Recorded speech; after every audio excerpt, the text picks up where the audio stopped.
goli 1-0. TFF, shirikisho la soka la Tanzania TFF wametuma kupitia akaunti yao ya Instagram, wameweka taarifa kutoka CAS ambayo hii ni mahakama ya usuluhishi wa michezo CAS. Taarifa hiyo inasema CAS imetupa rufani ya klabu ya Yanga yenye kumbukumbu namba, wameweka kumbukumbu namba hapo, ambayo klabu hiyo ilifungua dhidi ya shirikisho la mpira wa miguu Tanzania TFF kuhusiana na mchezo nambari 184 wa ligi kuu ya NBC Young Africa dhidi ya Wekundu wa Msimbazi Simba. Walalamikiwa wengine katika shauri hilo ambao pamoja na mengine, klabu ya Yanga iliomba mechi tajwa hapo juu isipangiwe tarehe mpaka itakapotolewa maamuzi na bodi ya ligi kuu ya Tanzania TPLB na klabu ya Simba. Kutokana na uamuzi huo wa CAS, bodi ya ligi kuu ya Tanzania inaendelea na maandalizi yake ya kuhitimisha msimu wa ligi kuu wa NBC 24-25 na kufanya maboresho ya ratiba ya ligi ikiwemo mchezo namba 184 Young Africa dhidi ya Simba, kisha kutangaza ratiba mpya mapema iwezekanavyo. Kwa hiyo swala la Yanga CAS limegonga mwamba na TFF wanasema wanaendelea na very soon watatangaza marekebisho ya ratiba katika michezo hii ya mwisho, including mchezo namba 184 Yanga dhidi ya Simba, mchezo ule ambao AKA hatuchezi. Ya na taarifa hizi zilikuja jioni wakati Yanga wapo gombani kwa katika finali. Taarifa hizi zimetoka na taarifa zimesema na wao CAS wamesema wao ni kama sehemu ya usuluhishi wametupa hiyo rufaa kwa sababu wamerejesha Yanga kama wanataka kupata rufaa waanze katika vyombo vya ndani. Ndio. Yaani vyombo vya ndani. Wapambane na vyombo vya ndani, wakishashindikana na wanapeleka CAS kutokana na maamuzi ya vyombo vya ndani. Lakini hili alikuamuliwa na vyombo vya ndani. Kwa hiyo wao kazi yao ni kuangalia ama kusikiliza masikilizo ambayo yameshindikana katika nyumbani. Hapa kama kupata sheria kupata haki yako unavyoona na nini, na wao wanafuatia vipengele. Na kwa hiyo Young Africa wameambiwa aidha warudi waanze mchakato huku wa kupata rufaa huku, ama waridhie na game ipigwe kama kawaida. Wao shauri gani?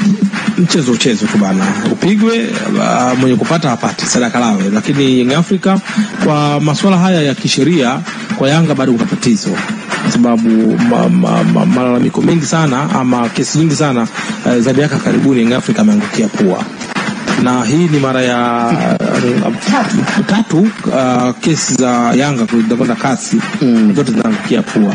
Tena wanapoenda wanakuwa na uhakika 100% kwamba hii misa ya asubuhi kabisa tunashinda hii kesi. Nakumbuka swala la Morrison ambalo lilikuwa na mvutano mkubwa sana kwa siku chai, na sakata hili la sasa nalo limekwenda na walisema kabisa na watu kama kina Mgongolwa wanasheria hawa wabobevu ambao wanaaminiwa wameshinda kesi nyingi na wanafanya makubwa katika kesi mbalimbali, na hao ni washauri na wapo na niliangalia katika jopo la wanasheria ambao wanaenda kuisemea Yanga. Mmoja wapo alikuwa akiwa huyu Mgongolwa, lakini mapema kabisa na kesi za nyuma alikuwa pia kesi za nyuma na kesi yupo. Nimeangalia wanasheria ambao wanaenda kuitetea Yanga katika swala hili, mmoja wapo akiwa Alex Mgongolwa.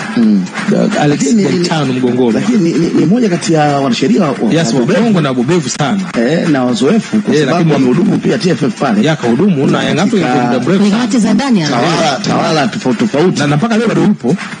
I think bado yupo. Na nashangaa kwa nini hakushauri, pengine wanakwenda kule wanaambiwa CAS, yani CAS wameitupa bila kuisikiliza. Unajua wameitupa bila kusikiliza kwa sababu nadhani malalamiko hayakwenda na maamuzi yaliyofanywa na kamati husika. Yani ninachomaanisha kwamba kesi hii ingesikilizwa ndani. Yanga kutokana na mchezo huu wakilalamika ndani, kuna kamati nyingi za rufaa kwa Tanzania zinasikiliza, alafu natoa maamuzi. Yanga ndio kwenda kukata rufaa maamuzi ya mwisho kabisa ambayo yametoka katika kamati za humu ndani. Wangeenda kule CAS ndio wangesikiliza. Lakini kesi haikusikilizwa, si ndio? Moja kwa moja mpeleko CAS. Kwa hiyo CAS wao ndio wameidampa kwa namna hiyo. Na gharama yake ni milioni 3.5, si ndio? Dola milioni. Ni za Tanzania. Shillings. Milioni 3 kwenda kufungua. Kwa sababu kesi ndio haijasikilizwa. Kwa hiyo angekuwa ndio kibidi gharama zilikuwa kubwa zaidi. Na hizo kesi ambazo Yanga wameshindwa chini ya utawala nani? Wa Engineer Hersi. Zote wameshindwa. Nini yule alikuwa nini? Utawala ule alikuwa nani? Yule Morrison alikuwa Mshindo Msolwa. Lakini ameshindwa. Hii tunaona engineer amepeleka, lakini wote ni wale tu, kwa sababu enzi Msolwa na engineer naye pia yupo. Kwa hiyo na nakumbuka hata hizo kesi ndogo ndogo hapa, kesi ya Kagoma mapema kabisa Chali wakashindwa. Kuna kesi nyingine pia ambao mpaka mwanasheria yule akaonekana kama inakuaje, mpaka mzee Magoma kwa unakumbuka aliwapiga KO akaenda kwa taifa hapa ndio ikae. Picha gani unaipata? Masuala ya kisheria kwa kweli Yanga hawapo vizuri katika masuala ya kisheria. Hawapo vizuri kwa sababu of course kesi kuna kushindwa, lakini kwa mfano kesi hii inaonekana kesi nyepesi sana, yani wameshindwa kiwepesi zaidi, kwa sababu kumbe kulikuwa na vipengele tu vya kuangalia. Angalia hata kesi ya Kagoma ile ilikuwa nyepesi sana, kwamba faili kesi ya Morrison kidogo at least walipambana, mwisho siku ndio hivyo. Lakini kesi hizi wanashindwa kiwepesi kwa sababu hao ni ushauri wa ndani wa sheria, kama hii labda rais hii tukipeleka mahakamani au kwenda kasi tutashinda, kwa sababu hii na hii wewe sio mwanasheria bana, unajua taaluma. Na pengine labda wanasheria wamekuwa wakijaribu kutumia nafasi zao kushauri uongozi. Uongozi unawaambia labda fanyeni mfanyavyo tu, waoneshe wanachama kwamba tumejaribu. Sio hivyo. Ama mimi nakata au viongozi wanateka advantage kwa kuwa na wanachama ambao wanapenda oya. Katika hili wapenzi wengi wa soka, of course mashabiki wa Yanga ndio wanasupport. Kwa mfano walivyosema hatuchezi huo mchezo kwenda kazi, mashabiki wa Yanga wengi walisupport. Wachache kati hao ndio walionyesha kwamba mambo ya kesi tena, mambo nini, na sisi tuna bahati ya kushinda, tucheze mchezo hivi na hivi. Lakini mwisho wa siku mimi naona kama wanasheria wangesita, kwa nini wewe umshauri alafu unaona kabisa unakwenda kushindwa, alafu na wewe unakuwa mmoja wa wanasheria na kufanya utetezi katika hiyo kesi. Unamshauri mtu aking'ania akienda anaenda tafuta mwanasheria mwingine. Ukiona hivyo of course au kuna report fulani hatujui, lakini kiukweli kabisa kwamba masuala ya kesi Yanga wacheze mpira. Yanga wacheze mpira. Kama masuala ya kesi naona kesi mfululizo wanapigwa KO. Hapa mwanasheria sasa hivi wa Yanga Sudan baada ya kuondoka nani yule Simon. Baada ya kuondoka Simon alikuwa anapata alama nyingi sana, Patrick Simon. Lakini sasa wapo hawa ambao wapo bado tatizo ni lile, kwa sababu hii unajua ingekuwa vifungu vya sheria wamekwenda wameshindana mpaka wameshindwa at least. Lakini kasi walivyoangalia malalamiko yapo wapi, wakawaambia bodi ya ligi sijui na TFF aleteni hapo. TFF walipiga kwa nini ndogo tu kwamba bana hiyo kesi mbona nataka kujisikilizwa. Sasa tunalalamika nataka kusikilizwa jisikilizwa. Sababu tunaanzia huku wangeshindwa huko na kuja huko. Sasa maamuzi hapo kasi wa asubuhi mapema kabisa wameitupa ile kesi. Natamani kusikia viongozi wa Yanga kesho tuache kidogo malizie furaha ushindano.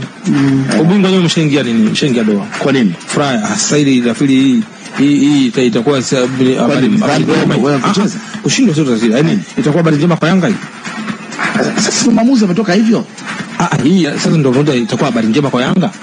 Unabidi kukubaliana naye. Yaani wakati wana furaha ya ubingwa ukimekuja swala, yaani sasa wewe una graduate. Alafu wakati wa graduate tunaleta taarifa mbaya ya msiba ambao alifariki anakuhusu sana. Hiyo taarifa ya kwamba shauri lao limetupiliwa mbali ni msiba huo. Ni msiba kwa Yanga. Kivipi? Kwa sababu wao tegemea washinde kesi. Unapoenda mahakamani unatarajia mashinde kesi. Utaarifa njema ukishinda kesi. Ligi gani ikamilika bila mechi zote kuchezwa? No, kama ungepangwa kama ungepata point 3 ungehesabiwa wamecheza. Wangepata point 3 wangehesabiwa wamecheza. Yaani point 3 means maamuzi hayo. Yaani hatuchezi kama wao wakisema sisi hatuchezi. Na ikasimama hapo kweli, lakini sasa point 3 wangepewa Yanga, means mchezo ungehesabiwa kama Yanga amepata matokeo ya ushindi na amepewa. Lakini kwa kukosa huku na imekuja wakati huo pengine ndio ubingwa umekuja, imeharibu kwa kweli. Kitumbua kimeingia mchanga. Hakuna kwa sababu sasa hivi katika mitandao huko ubingwa wengine wanasema nyinyi mmepigwa KO kasi. Na angalia hata wale watesi wa Yanga ndio wameipost sana hii taarifa. Angalia taarifa hii ya kasi imetambaa kama upepo. Angalia wale watesi wa Yanga katika mitandao huko ndio wameipost kwa simu na kuandika caption ndefu sana. Hii taarifa ya kasi.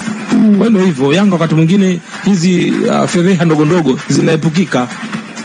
Unajua fedheha ndogo ndogo kama hizi zinaepukika kabisa. Yeah. Unabishana TFF wamesema bana tucheze au tucheze. Kila mmoja tumeona bana.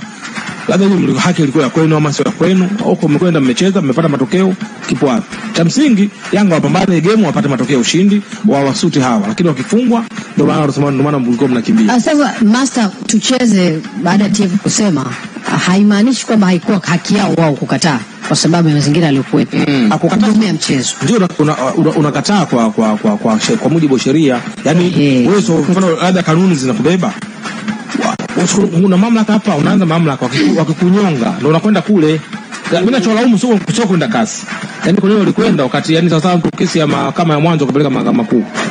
Sio kwamba rudi mahakama ardhi ya mwanzo kuna unaona kama unaenda mashauri kata unaenda wilaya afu unakuja huko. Moja kwa moja umekuja huko. Inakuwa jirudi huko. Umerejeshwa. Kwa hiyo ndio hivyo. Sawa, tupe taarifa kutoka Leonbet. Chelsea wanaongoza goli moja au tuachane hilo?